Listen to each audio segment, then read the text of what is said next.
Divergent, Chapter 34. I lean heavily on Tobias. A gun barrel pressed to my spine urges me forward through the front doors of Abnegation headquarters, a plain gray building 2 stories high. Blood trickles down my side. I'm not afraid of what's coming. I'm in too much pain to think about it. The gun barrel pushes me toward a door guarded by 2 dauntless soldiers. Tobias and I walk through it and enter a plain office that contains just a desk, a computer, and 2 empty chairs.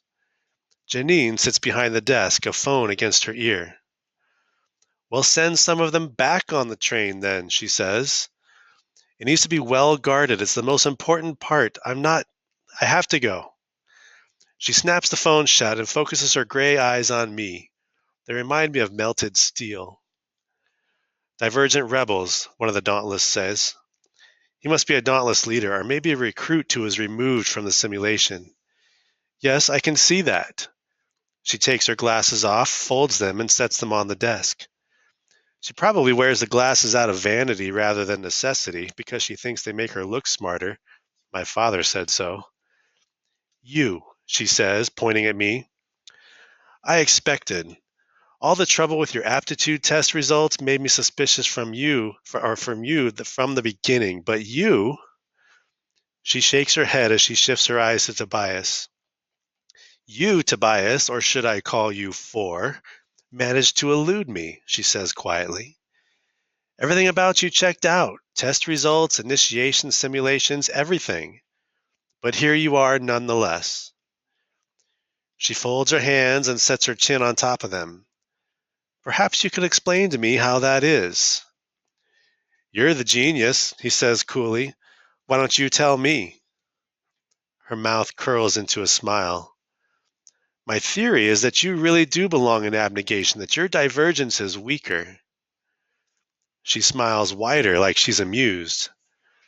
I grit my teeth and consider lunging across the table and strangling her. If I didn't have a bullet in my shoulder, I might. "Your powers of deductive reasoning are stunning," spits Tobias. "Consider me awed." I look sideways at him. I had almost forgotten about this side of him, the part that is more likely to explode than to lie down and die. "Now that your intelligence has been verified, you might want to get on with killing us." Tobias closes his eyes. "You have a lot of abnegation leaders to murder, after all." If Tobias's comments bother Janine, she doesn't let on. She keeps smiling and stands smoothly. She wears a blue dress that hugs her body from shoulder to knee, revealing a layer of pudge around her middle. The room spins as I try to focus on her, and I slump against Tobias for support. He slides his arm around me, supporting me from the waist. "Don't be silly. There is no rush," she says lightly. "You are both here for an extremely important purpose. You see, it perplexed me that the Divergent were immune to the serum that I developed, so I have been working to remedy that. I thought I might have with the last batch, but as you know, I was wrong. Luckily, I have another batch to test." Why bother? She and the Dauntless leaders had no problem killing the Divergent in the past. Why would it be any different now? She smirks at me. "I've had a question since I began the Dauntless project, and it is this." She sidesteps her desk, skimming the surface with her finger. "Why are most of the Divergent weak-willed, God-fearing nobodies from abnegation of all factions?" I didn't know that most of the Divergent came from abnegation, and I don't know why that would be, and I probably won't live long enough to figure it out. "Weak-willed," Tobias scoffs. "It requires a strong will to manipulate a simulation, last time I checked. Weak-willed is mind-controlling an army because it's too hard for you to train one yourself."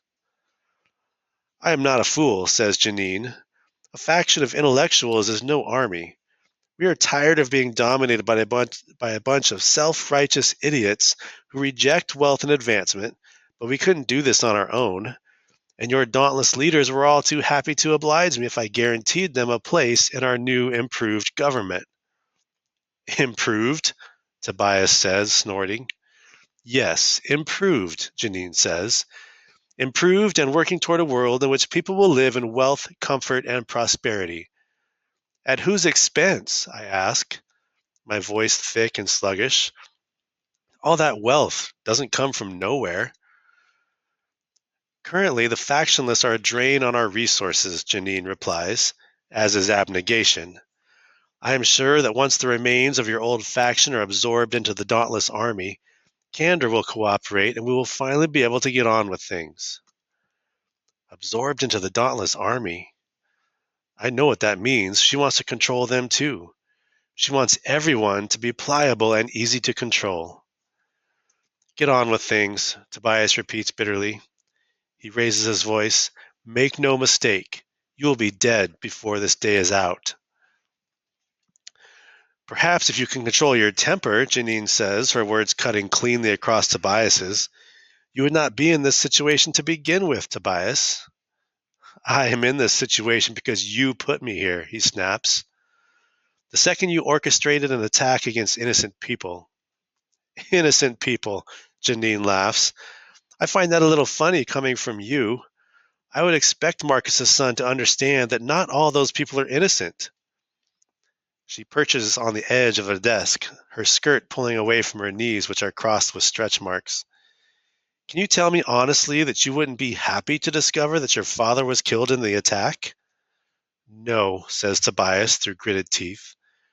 But at least his evil didn't involve the widespread manipulation of an entire faction and the systematic murder of every political leader we have. They stare at each other for a few seconds, long enough to make me feel tense to my core, and then Janine clears her throat. What I was going to say, she says, is that soon dozens of the abnegation and their young children will be my responsibility to keep in order, and it does not bode well for me that a large number of them may be divergent like yourselves, incapable of being controlled by the simulations. She stands and walks a few steps to the left, her hands clasped in front of her. Her nail beds, like mine, are bitten raw.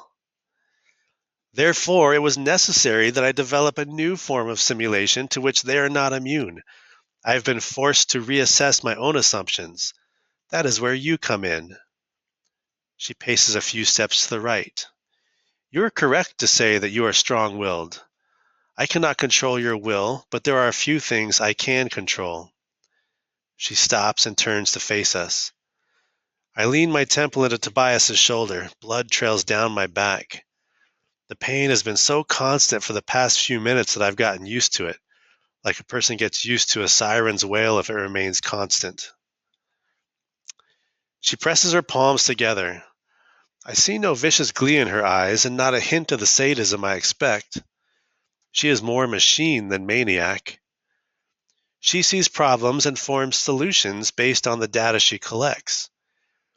Abnegation stood in the way of her desire for power, so she found a way to eliminate it.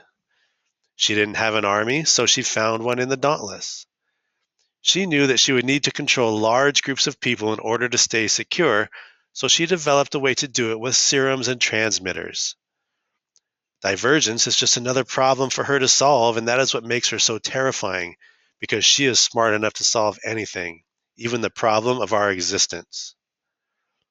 I can control what you see and hear, she says.